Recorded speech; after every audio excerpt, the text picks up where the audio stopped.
All right. Let's get this going, shall we? Hey everyone, it's DC here. Welcome to another live stream. I had some misconfigs at the start of the live stream, as I tend to do more often than not, where I accidentally named the stream the wrong thing. So I had to quickly go and change all of that stuff. You might notice over this side, new channel sponsor. I'm sponsoring myself yet again with a new project called OPSEC Guidance. If that sounds like something that might interest you, please do go and check out cybersecguidance.com. Basically, what it is a website where you can have a look at different courses, guides, cybersecurity blogs, and some tools, some custom-made tools for you guys to use in bug bounties and pen tests and automations and all that sort of stuff. So I'm basically throwing all of my knowledge onto that website for everyone to enjoy. Quickly on that, there is a new course that I've literally just put out about 10 minutes ago, which is on OSINT investigation tactics. It's not exactly what this live stream is about. This live stream is going to cover a couple of other things, and we are going to be joined again today by Mr. Gazzarello Carsone, who is a good friend of the channel and is always fun to come in. So I'm going to quickly drag him into the voice chat here and see what he's got to say. Gaz, what's up? You're live on the stream. How's it going, man? Good, man. How about yourself? Thanks for having me. Yeah, I'm good. I'm good as always. Your mic sounds way better today, by the way. It sounds crispy. I trucked it on over from home just so I can sound a wee bit better. Yeah, nice. So today we're talking about OSINT and all things OSINT. There is a couple of topics that I wanted to discuss. One of them is OPSEC, and I think that's probably a good place to start in when you're talking about OSINT and well, pretty much anything really. Like it's a pretty important step. So mainly, the main part of it that I wanted to talk about is better protecting yourself so that you don't come under investigation when you are investigating someone else. Which I think is, I think personally that is a pretty important step in an OSINT investigation. What's your sort of thoughts on that? I'd say that even plays a pretty important part in general stuff, but when you're doing investigation stuff, like, you don't want your target to know that they're being investigated, otherwise they're going to hide data even more, which is going to be making your job even worse, right? Yeah, that's it. Yeah. Sorry, I'm choking here. I haven't had any water for a little while. I'm just going to turn your mic up here because all I can hear is this music. I might actually just kill the music. That's probably easier. Yeah. All right. Easy. Yeah, there we go. That sounds better. All right. Easy. So I don't know if there's going to be any questions coming into the chat about OSINT, because it's like one of those things that I think everyone has some sort of knowledge about, but they don't know how to conduct perhaps a full professional digital investigation / OSINT op. And there is a lot of things in there that are not really covered by anything that I've ever seen before. But there is an important piece that I was just chatting with you the other day about, which is when does OSINT become a social engineering exercise? So yeah, what sort of input have you got here for me, man? I kind of feel like OSINT kind of fits in somewhere as like a precursor to something like social engineering. I know that there's a few people who understand that, like, they use OSINT as a banner to sort of even to conduct preliminary investigations on targets and stuff like that. Yeah. I kind of feel that that sort of kind of fits the bill. I mean, like in some like penetration testing courses, you've got to do like, well, they teach you about open source intelligence of the company, or quote unquote the target, before you do anything. So you got to know what you're or who you're targeting, how you can get information that you need out of them essentially, and that's where OSINT comes in handy. That's it. And so with those sort of tactics, I guess then of if you were doing a social engineering exercise for the purpose of gathering intel or information on a target, how would you, I guess, A, protect yourself, and B, use that information to pivot?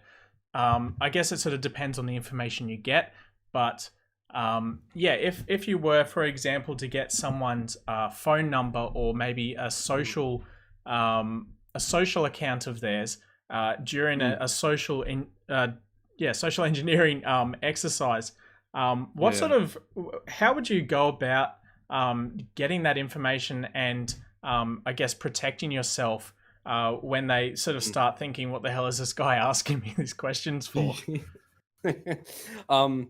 I if you're doing like some online stuff, like checking out their LinkedIn, their Facebook, social media, or stuff like that, I would highly encourage the use of what's called puppet accounts. Puppet accounts really give a sort of, I don't know, like a veil of protection in a way. I've got a few puppet accounts I use for some of my investigations. I obviously won't disclose what they are, but like there are various like LinkedIn accounts with a Google VoIP numbers as well you can utilize, and also use that as like a way of like forwarding your phone to the Google VoIP number, which then is the one that's calling them if you want to do some sort of interaction with them, or to with a third party with them. So puppet accounts is a big yes. There's plenty of like instructions and like videos and stuff like that to try and help out. I'm pretty sure your course might help with that as well. Wink, wink, nudge, nudge. Yeah, yeah. Without dropping that one constantly every 2 seconds, yeah, or as much as I want to, because I'm very excited about it. Yeah, it does cover all of that sort of stuff, as well as using different tools that if you were searching for someone's social account, it's a tool that you can use to essentially find if that social account exists, and potentially what information is accessible on that account without having to create a puppet account. So it sort of takes away that step. But yeah, I mean, puppet accounts are a pretty huge piece, and I think the professionalism around OSINT is something that definitely needs to be expressed a little bit more, only because there are a lot of people around who may want to do a OSINT investigation and maybe even practice social engineering. And there's sort of, these questions do get asked fairly often, where people saying, "Oh, how do I practice a social engineer on someone?" And without telling them that they probably shouldn't, I guess there's the only way to sort of get around it is to say, maybe you should like focus on your conversational skills, and instead of like just straight up telling someone you want their information, there is a bit of an art, I think, to social engineering, as well as doing an OSINT investigation the right way, and without sort of getting yourself into potential trouble. So I think those are fairly valid and important points to cover. But yeah. A question in the chat here that I'm going to put to you is, what is OSINT? OSINT, open source intelligence. So, funnily enough, it's not really a proper acronym. It's more like using the first letter of the first two words, so open source, OS, and then the 3 of the third one, so INT, intelligence. It's a weird American military thing. I think they Yeah, often do that with stuff. that's correct. But Yeah, it's basically the method of being able to somehow get information that's derived through various data sources, either through available public sources like Google Dorking, checking someone's Facebook account, and then somehow that that they from some of their pictures that you can distinguish that they are in some sort of location in like Nigeria or something like that. yeah, That's you're gaining essentially information on a particular target, or a target could be like a company or like an individual, so like an entity, quote unquote. yeah, To basically grab information that you can either that you need to achieve a certain objective. Like either I know that there's some out there for like a form of like reverse scamming or something like that. So yeah, it's like scamming the scammers almost. So yes. I you know think you got that's scammed on like yeah, Gumtree or something like that, and then people go, "All right, boys, let's go get them," and then, like spend like the next like 20 hours trying to figure out where they lived and all that sort of stuff. But yeah. That's yeah, sort of like scam baiting, yeah, with the purpose of OSINT on the back of that. Um, yeah, I've got a couple of things here in the chat that I'll read out. yeah. Cyberlytical says manual slash automation. Thoughts on applying it to OSINT? Um, I'll go first. I'd say manual only because I'm a little bit old school like that. And Yeah, while I do a lot of automation stuff with work, I don't think it applies very well to OSINT personally. yeah, But I mean, yeah. if it works for you, then that's fine. There are things you can automate. Um, for example, Multigo, and if you wanted to do some automation on, say, Showdan, if you wanted to do some IoT investigation stuff. Mm, But mm, yeah, and there's plenty of other tools out there as well, like Sherlock, that I guess you could automate. But to be honest, you can even go a little bit easier than that by using various online tools instead of the CLI ones or the slightly more yeah, intense ones out there. Um, yeah. but yeah, I don't know. What's your thought on that one? I'd give it like a 70-30. So like 70% manual, and you can get up to probably like max 30% automation.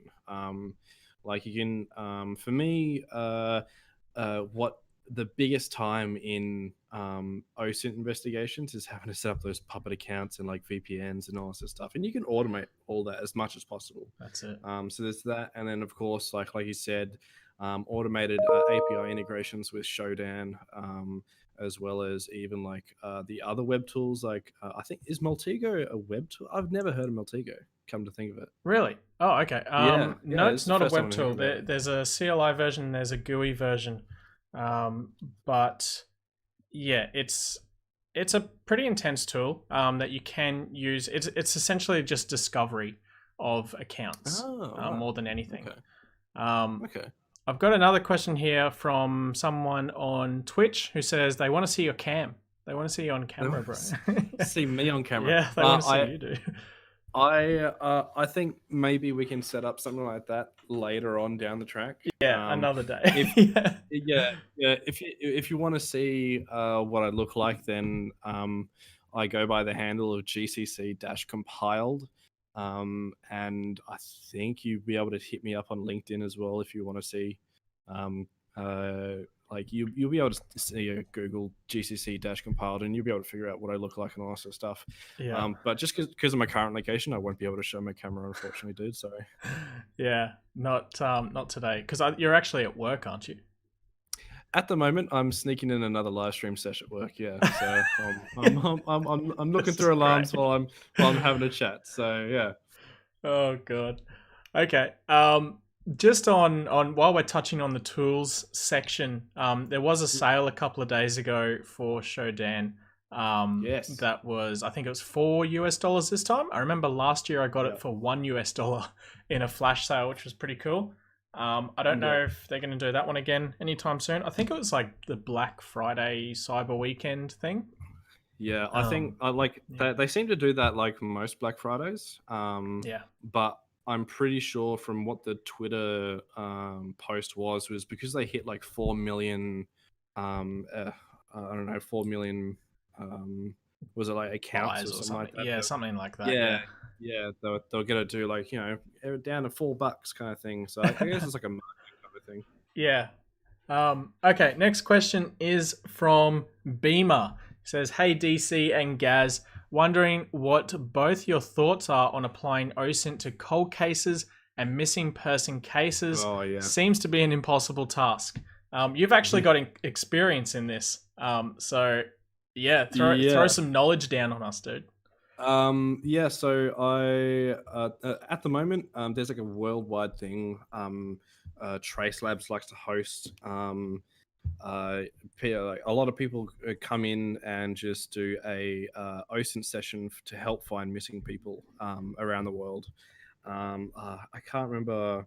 Um, I can't remember what the Trace Labs version it was called, but the Australian version that they've done 2 years in a row now is called the Missing Persons Hackathon. Yeah, Um, and that's it's not really cold cases. It's more like a gone missing maybe like a couple of months ago, and they need help being tracked down. I know that the very first year, this was really cool. The very first year, um, the Australian Federal Police came down and gave us a pretty significant case for like a it wasn't really like mm, it wasn't really cold case. Oh, it probably was cold case at that point. It was like almost 15 years since I last saw him. It was like a Western Australian cult that we were tasked with trying to find. Jesus. And yeah, they were like a end of the world is nigh kind of deal. And um, apparently they came. I can't remember the name of them, but they came in from London land, good old the UK. Under false names and then packed up into dwelling up, and like they gave us like preliminary information about that and like the flight numbers and stuff that they know that they went on and like it was nuts. It was we through a whole bunch of darknet forum searching. We actually ended Bloody up hell. finding out what medications they used as well, and Wow. Okay. um, that they ended up catching a train to Kalgoorlie from Dwelling Up. Well, they put a note down to say that they were catching a train, but ended up flying to Brazil. But now that's a dead end because the Brazilian government won't help. So that's like one big case of like being able to help out with like missing persons. Whew. Yeah, that would have been My intense. Oh, it was actually kind of fun. I'm not gonna lie. There were some pretty serious moments, but for YouTube's sake, I won't say anything like that. Yeah. You can ping me for a conversation if you want to. But in terms of like cold cases, that's gonna be like as of right now, I think that'll be really hard to do. Just because we're in that phase where cold cases now, they weren't really using the internet much. There's no real way to be able to actually get any sort of, I guess, sort of like digital footprint or like cyber crumbs at all. I Yeah. like that's kind of my thought on it. It'll be a lot more difficult to do cold cases than like current missing people. But yeah, what's your take on it? As far as cold cases go, I think it's a pretty hard task to complete because, like, it's a cold case for a reason, and the investigators have potentially already put out a lot of information, um, Mm, even to the public, to try and find anyone. Like, they're really scraping the bottom of the barrel, looking for yeah, people who knew these people at that particular time. And some of these cold cases are ages ago. Like, they're really, really yeah, old.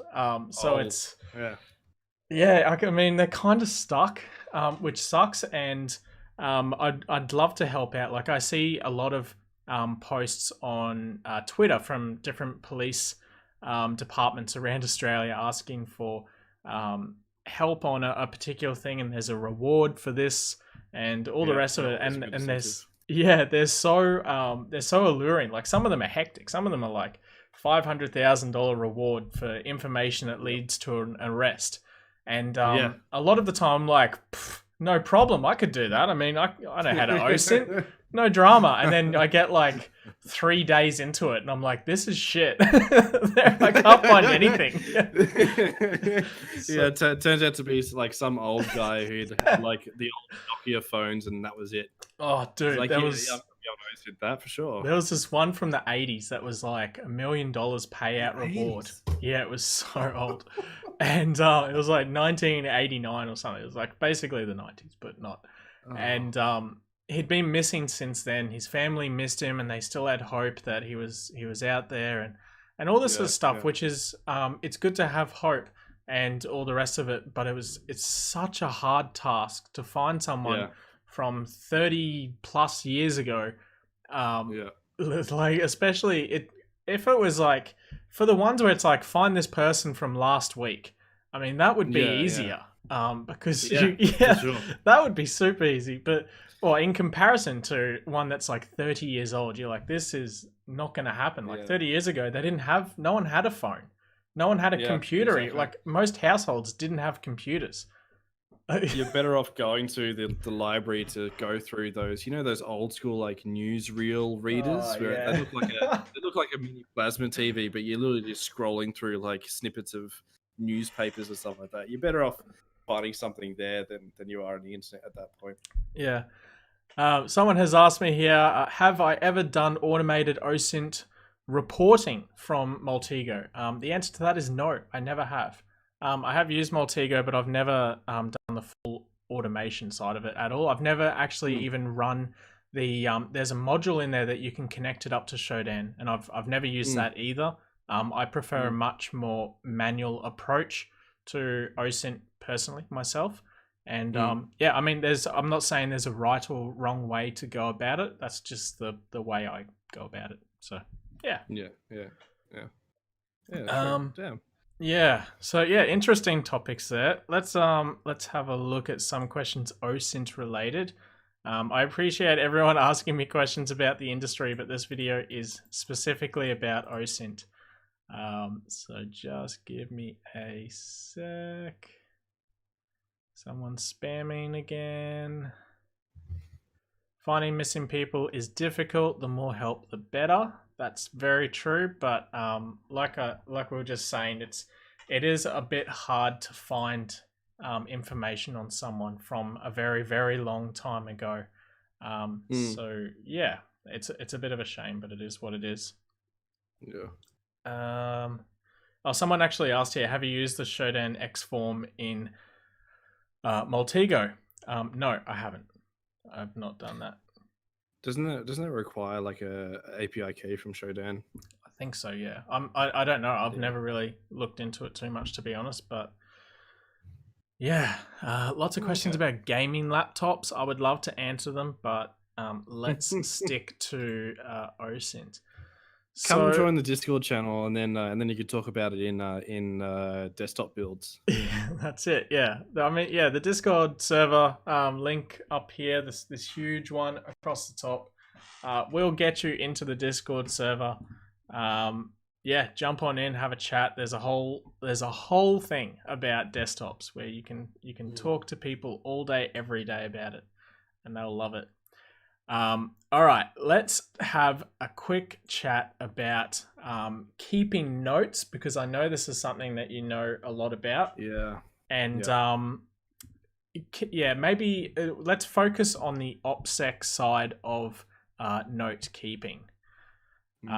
So with having notes and writing professional notes, and we'll stick with professional notes and then compare it to maybe not so professional notes, like, for example, if you were to say have a cloud-based note-taking app versus something like Notepad and saving it to an SD card or whatever it is, like some sort of encrypted device. What's your take on professional note keeping and maybe not like using a professional like note keeping tool, just Yeah, the yeah. comparison between trying to be as professional as possible versus using a cloud-based tool. What's your thoughts on that?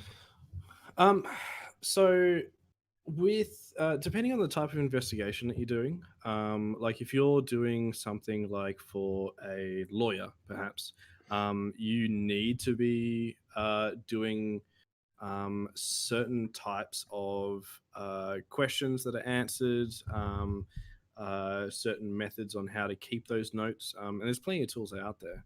Um, the you just got to make sure that those notes aren't like really tampered with. So similar with a lot of police investigations and stuff like that, there's what is it called, the chain of custody. Yeah, So as soon as you write down notes, it's almost imperative that you do not alter them at all, because that yeah, will either like the defense will be able to come back and it'll hinder the investigation and stuff like that. Um, uh, so there's definitely certain formats that you need to follow, as well as certain I guess note taking, keeping methods. But if you're doing like a general like scam baiting thing, or something that's like you're interested in a company, or something like that, then that's fine to keep notes in something like Notion. I'm not sure if you've heard of Notion much, yeah, um, but I think you really got to, depending on either what sort of investigation you're doing, who you're doing it for, will definitely depend on the processes, on how you keep them, how you take them, um, and just sort of the hidden nuances behind that. yeah. Right. Yeah, it's interesting you said Notion because I think Network Chuck just released a video saying that Notion is his favorite note keeping Oh, tool, really? which is, Oh, yeah, it's actually mildly interesting. Notion is a great tool, I guess, but yeah, as we're, I think a few people are aware, it's not that secure, and I believe yeah, I think you said the other day actually that they don't really promote security or yeah, privacy yeah, on their notes. So if that's something yeah, that might concern you, that's yeah, maybe something to yeah, consider uh, on what sort of information you're keeping in there. But yeah. apart from that, it's a great app, and if they had some sort of offline version, that would be absolutely Oh, slapping. fantastic. That would be good. Yeah, But I don't yeah, see that happening anytime too soon, unfortunately. Um, yeah. just to sidetrack slightly, there's a great question here from Cyber Dove again, who says, "Do you ever worry you're crossing boundaries with OSINT discovery? And is there some sort of restriction method you use to stay lawful?" Um, Mm, I'll go first in this because I have got some experience in yeah, legal OSINT investigation. So there was an instance a few years ago where I was doing it was more of a social engineering exercise, but it was for the purpose of OSINT. And there were a lot of different constraints around what you can and can't do, and what you can and cannot say, and definitely going back to the teams who were working it was like a SOC, but not really a SOC. It was more like an investigation house, and they had to be even more careful about what information yeah, they looked for and how they looked for it. So those guys, I remember talking with them, and they were pretty stressed about this, or about constantly their job, essentially, yeah, because yeah, the information that you can discover, you can go a little bit too far. So I'll bring it back to like a more ground playing field where, say for example, you found a person's website. Like you've gone through these breadcrumbs and you found that they have a website.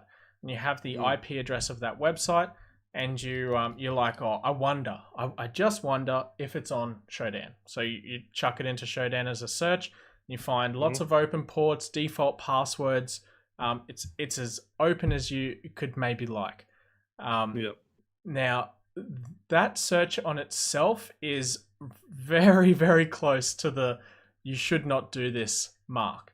To then potentially go into that service would, in most countries and most local laws, is considered like it's pretty much the same as breaking and entering.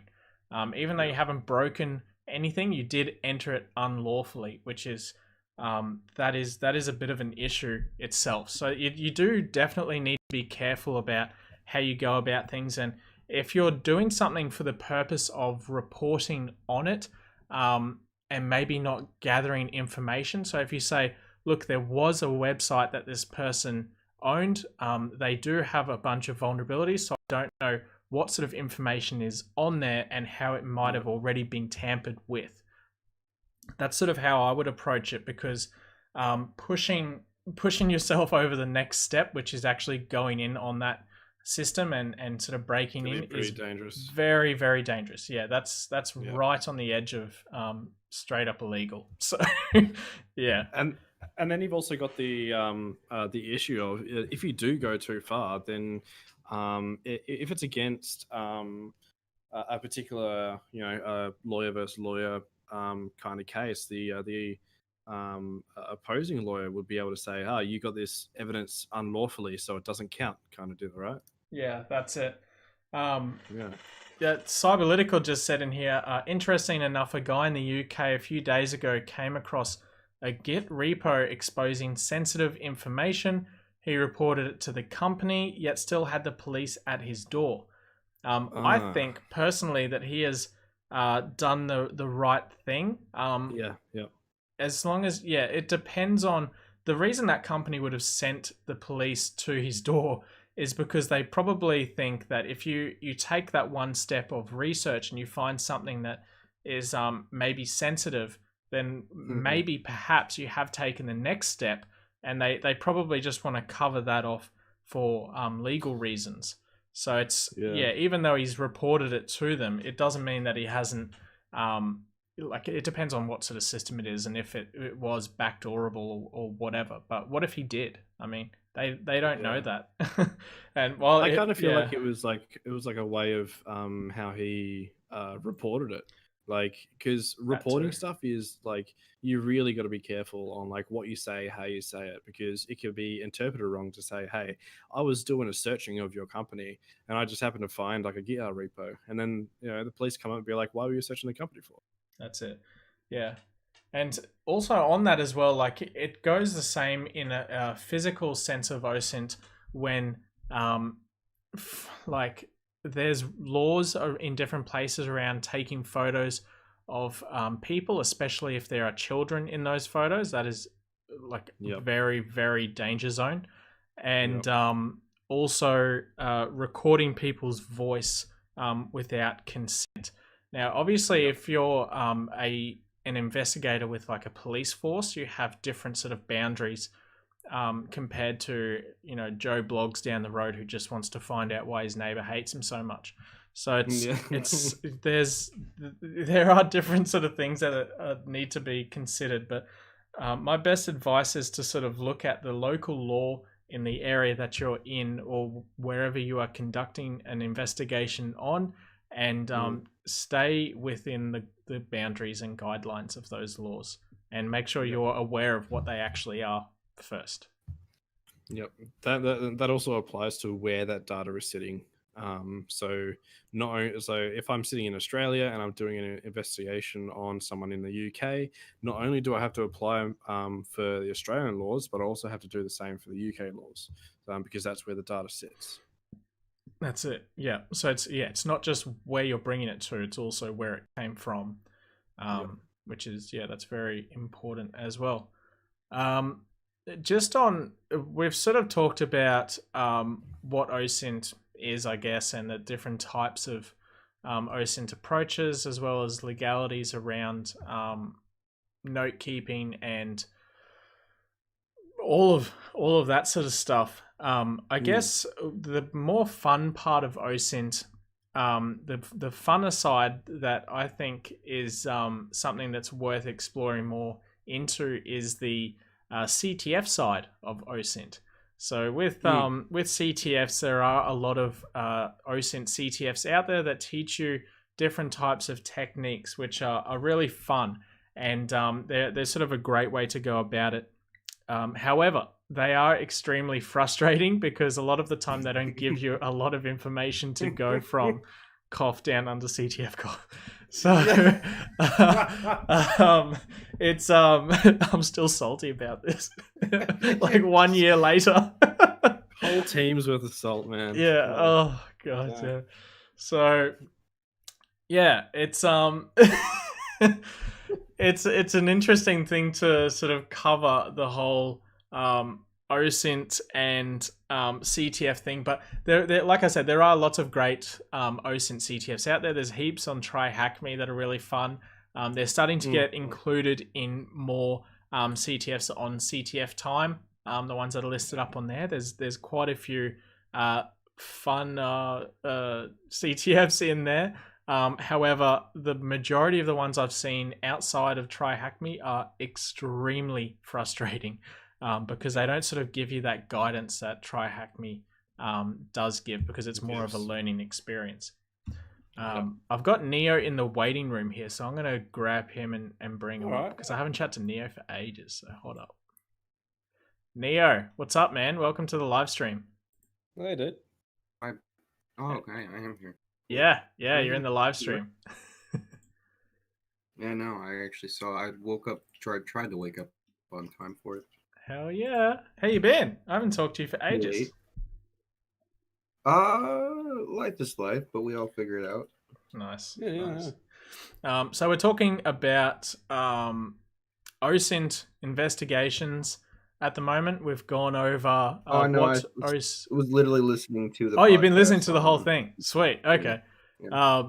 So yeah. What's your sort of? I'm curious to hear what your experience is with OSINT. So I know you have sort of dabbled in it a bit, and I know you were sort of playing around with. When I was a kid, there's a difference from when I did OSINT from when I was a kid versus. When I say kid, it was like 16, so like 10 years ago, versus to when I do it now. Yeah. Because back when I was a kid, I was similar to our best friend John, our good friend Jackson, who really don't care about people's privacy. Well, they do, but they don't, in per se. And I was very much so, but then I hit a wall. And then I found that wall is where I feel comfortable knowing this information about people, and whether I don't feel comfortable knowing about this information about people. Yeah. And now that I'm older, I don't care. I don't mean it in such like a I don't care way, but do you mean you don't care about people knowing about you, or you don't care about the people that you are a little bit of both investigating? Well, I mean, like, okay, investigating, because like I used to do it as like a free time just to get like, because it used to OSINT. It started with our government, and it started my particular government in the United States, and then it moved to like governmental agencies, getting to know more about that, and then it moved to knowing world UN policies, and it spread through that, and I just kept running with that, and I started deep diving into secret agencies and stuff. Kind of went down this rabbit hole of conspiracy theories for about a year or two. Right. And then I did something really stupid, almost got myself in a lot of trouble, and then dropped the computer for about 2 or 3 years. Jesus. All right. So this kind of echoes the point of OPSEC is very important, and stay within the rules when conducting an OSINT investigation. That's what it sort of sounds like to me. Like my own rule, like I have this in my own notes for when I do bug bounty program. In big bold letters, it says "stay in scope." Because I've made my own uh-ohs in my own life where I have not stayed in scope, and I will admit this. But I feel like everyone has that story where they did a big uh-oh and they're like, oh crap. Yeah, I think actually on the scope I've actually got a topic. question for you though, DC, after this. Yeah. I'll just quickly go over scope quickly. So when you are given an investigation target, either from like where you're working perhaps, or if you've just given one to yourself, like you've decided you want to conduct some OSINT on a person, it is quite important to set yourself a scope to start off with, just so that you stay within your own boundaries before getting ahead of yourself. I think that's a Then fairly you start finding out important. who the third cousin twice removed is, and you're like, who? Why do I need this information? Exactly, yeah. So that was the next bit I was about to get to, which is that jumping down the rabbit hole, especially in OSINT, is something that definitely happens. But yeah, anyway, what was the question, Gaz? I'm actually interested to see if you can explain, or just sort of give a little, story time onto what your first OSINT investigation was like. Professional or personal? Yeah. Professional. The first OSINT investigation that I did was not so much OSINT, but it was more a social engineering exercise to gather information. The first one I did was locally, and by locally I mean in Australia, and it was to gather information on a particular person to then pass on to an investigative team. It was entirely it wasn't passive at all. It was up in your face, talk to people, social engineering. It was not offline at all. You mean the thing you're best at? What, talking to people? Yeah, you're best at it. You're great at it. I think I go all right, thanks. So yeah, that was my first experience of dabbling in OSINT. But then talking to the guys back at the place I was working and understanding what they were actually going through on a far more technical level than more of a psychology, let's get into your head level. That's actually what interested me more. And from there, it's been more of a hobby than a professional endeavor for me, anyway. Yeah. My only like professional experience in OSINT is entirely active. What is the first thing? I say thing, but I don't know how to say that. Besides that, what is the first project that you did personally for yourself, being whatever age that you determined, the one that you can actually talk about? It was probably wasn't that long ago. Probably a couple of years ago. There was a guy I didn't particularly like. Not that one. I know which one you're thinking about. Not that guy. Another guy. Okay. There's plenty of people. We know you too well. I know exactly which one you're thinking about. No, it wasn't that one.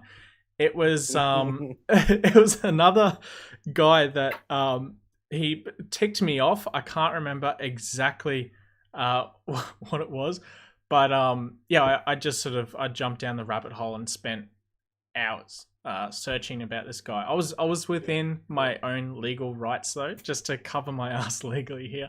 I didn't do anything illegal at all. I just sort of wanted to find out more about who he was and why he was saying the things he was saying about me at that time. So that was sort of my first one in there. Ash Fox is in the Twitch stream. What's up, man? Welcome. He says, "Laugh my ass off, guy that I don't like." Hey, how you Yeah. Yeah, guy I don't like. I mean, that was sort of what started it. Like I wasn't looking for trouble or anything. I just this guy ticked me off, and so I was like, you know what, bugger it. I want to know more about who this person is. Yeah. So that's sort of how that went down. But since then, it has been a hobby. I've actually asked people to do OSINT on me before to see what my own OPSEC or history coverage is like, because I like to keep most of my past, I guess, and not in like I'm a secret agent type way, more of a I just like to know that things that I've done in the past are the past, and they've stayed like that. And more personal, professional, if that makes sense. So yeah, that was a very long way to answer your question. Oh dear. Anyway, Oh, is it back? yeah, am I here? Can you hear me? Yeah, you were just cutting in and out. Yeah, can hear you now. Oh, okay. I think my my computer's. Is it up? We up to the 1 hour mark yet? Because this is usually when it starts dying. Oh yeah, it's up to the 1 hour mark. Yeah, right. 1 hour already. God damn. 50 minutes. Yeah, if you started Oh, jeez. at 7, it's already Yeah. past 1 hour. Bloody Wow. hell. Bloody hell. Yeah, time flies when you're having fun, really. Are you still running on your Mac? Yeah, I know, right? Especially with mates. No, I'm not. I'm not on the Mac. I'm on the Dell, the even better Oh my one. God, Yeah. which one's worse? Yeah, I mean, yeah. Well, they're pretty much the same actually. Just this one has way Can you more. feel the heat coming off of it? Yeah, well, yeah. It sort of blows against the wall behind me, so it's sort of it's just sort of heater that way. Whereas back in the apartment that I used to be in, that the wall that it was blowing against was like this big. It was like as big as the frame on this screen. So it was just like a little cave of extreme heat from my laptop almost catching fire. It was terrible. But yeah. Anyway, I don't know if we have any more questions about OSINT. I'll have a quick look in the chat here. What do we got?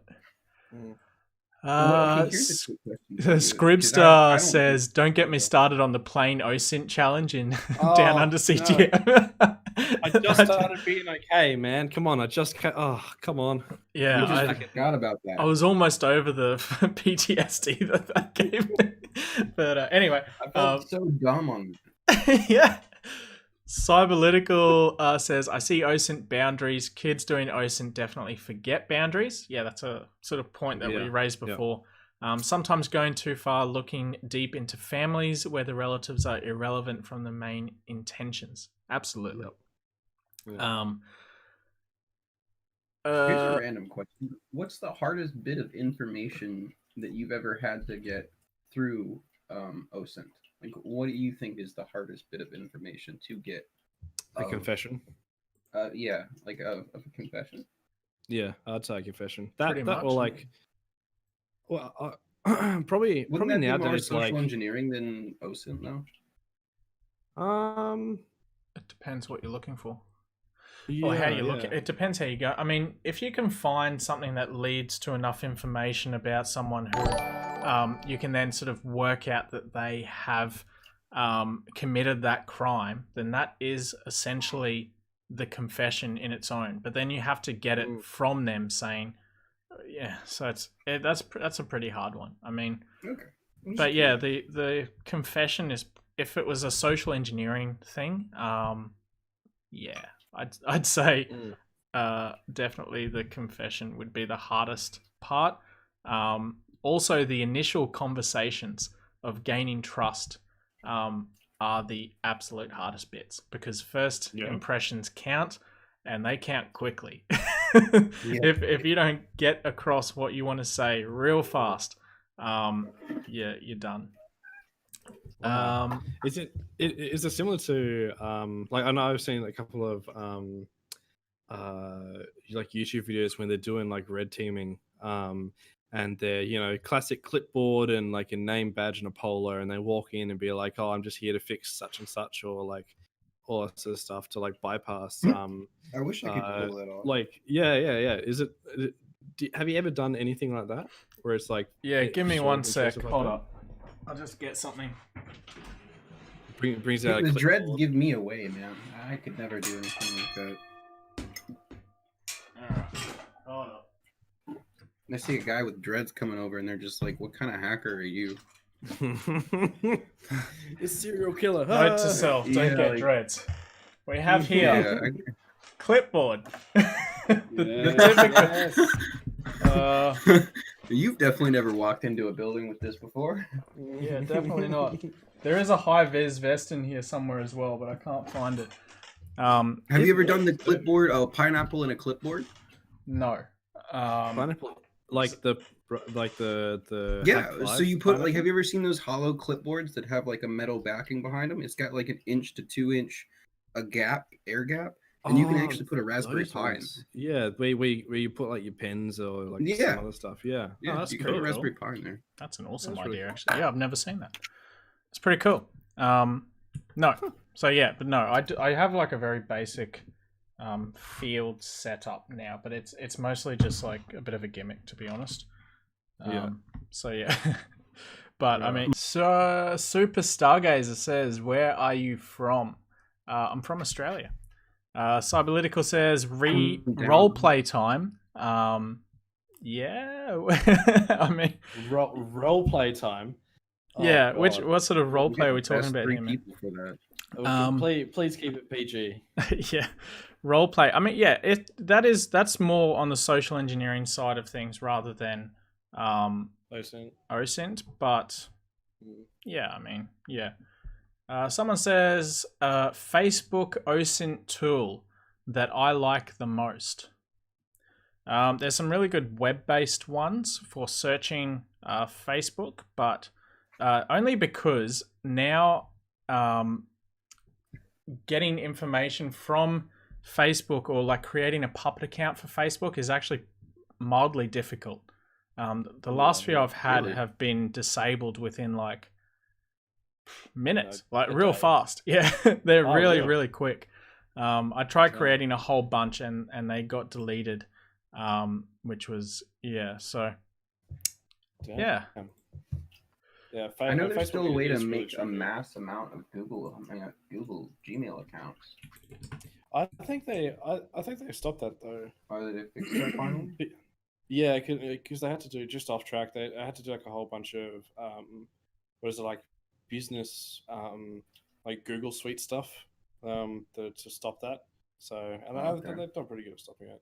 I think cool. my favorite OSINT tactic, I think it's not really doable anymore because of how easy like cameras can just like overwrite its metadata and stuff. But remember when you used to like right click save as photo, like their profile picture or something like that, and be able to get like their geolocation and stuff like that? Yeah, well, that was before websites started like scraping that off. Scraping it, yeah. That was a good time. I enjoyed that. Yeah, that was like, it wasn't Twitter was that really bad for that for the longest time. Twitter, really? Yeah, dude. You I remember I remember when I was reading Black Hat Python and it was teaching you how to mine. No, it was Python for data scientists, and it was teaching you how to build a botnet with Twitter and how to scrape it for digital the information and show it visually. Yeah, right. It was really interesting because you actually create. It was like similar to using Maltego with its web, like spidering web effect with graphs and everything. How have I not heard of Maltego before now? I'm actually so I'm super surprised because you've done like trace labs and stuff. I was shocked before when you were like, "Oh, I've never heard of Maltego," and that's mind blowing because it's got to be like up there with Sherlock on most popular tools. Yeah, really? I've been using Sherlock and absolutely. Maltego before Backtrack when Backtrack went around. Yeah, it's been around a while. But anyway, $1,000? It's a free community use. Okay. Yeah. Does it come on Kali? Yeah, I think it does. It used to come on Backtrack. Yeah, that's what I'm trying to remember. It's been a while. Anyway, I remember Backtrack 3 had all that. Yeah. So I'm reading through some of these comments. They're so funny. People asking where in Australia I'm from. Just OSINT me, dude. Find out where I am. I don't mean that. No. No. Yeah. Just have a look. You'll be able to find where I am. Sherlock may lead to the problem. Twitter is best for hacking and media power. Okay. Media power? Yeah, I'm not too sure what that question means. Someone says learn with DC. It comes with Kali. I thought so. I thought it still came with Kali. Yeah.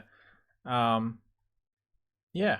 Cool. All right. Well, we're up to the 1 hour mark, which is basically the time I need to turn the stream off before my computer catches fire. Dies. So yeah, the fan is going off its nut.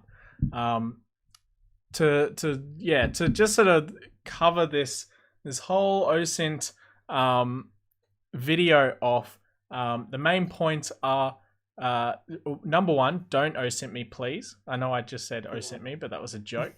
Please do not OSINT me. I do not give you my permission. Number two, stay within the legal boundaries of an investigation, specific to where you are, where you're keeping your data, and where you're getting the data from. When note keeping, make sure that you use something that has some sort of encryption on it so that you don't accidentally give away the information that you've worked so hard for to someone who may not have it or want or need it rather. And yeah, just have fun. If you want to practice different OSINT investigations, do some CTFs. If you want to learn about professional OSINT investigation, jump on the thing. Which site is it? It's over here, cybersecguidance.com. There's an OSINT course that I put up an hour ago now, which was very exciting. Yeah, if you want a discount code, hit me up and I'll send it to you. That's pretty much it, guys. Thanks for the chat. Yeah, it's been good. Thanks for having me. Yeah, cheers, Ash, for jumping on the Twitch, and everyone, the other 2 people on the Twitch stream, and the 41 people currently sitting in YouTube watching this. Thanks for coming along. It's been fun as always, and yeah, I hope to see you on the next video. See ya. Cool. Catch you later.